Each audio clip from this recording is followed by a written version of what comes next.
This story describes the troubling situation a woman faces because she can't afford to join her sister's overly expensive wedding ceremony.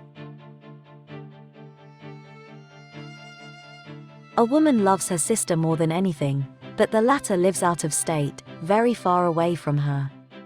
The woman's financial situation has not been so great for the last few years.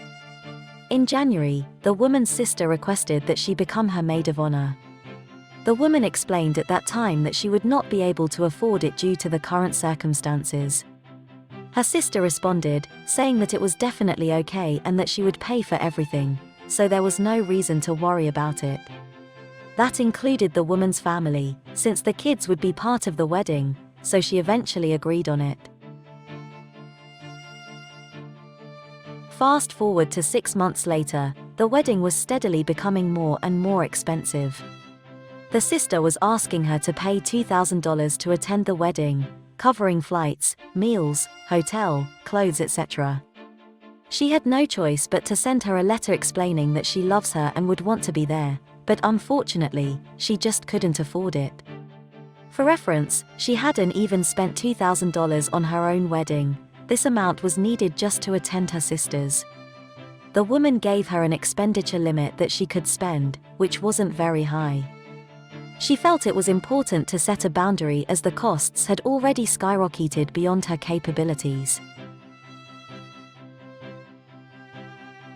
Surprisingly, her sister responded that she couldn't pay for us. It was fine.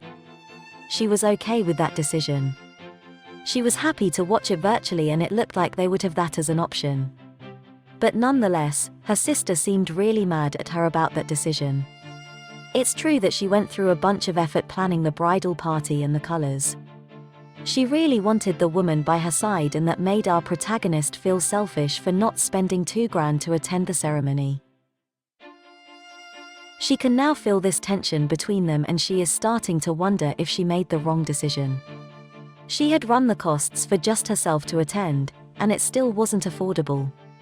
As if that wasn't enough, her kids had been wanting to meet their baby cousin for over a year, and they had started to whine and complain about it, which was a lot to deal with. The woman now feels very frustrated and doesn't really know how to proceed. In the meantime, her sister keeps trying to get their family to help with the costs.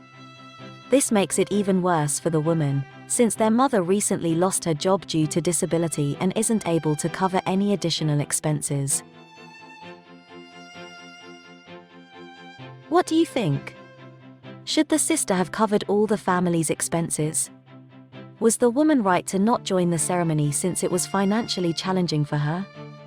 Tell us your thoughts and opinions in the comments below, and don't forget to like, subscribe and hit the notification bell for more intriguing stories inspired by real-life events.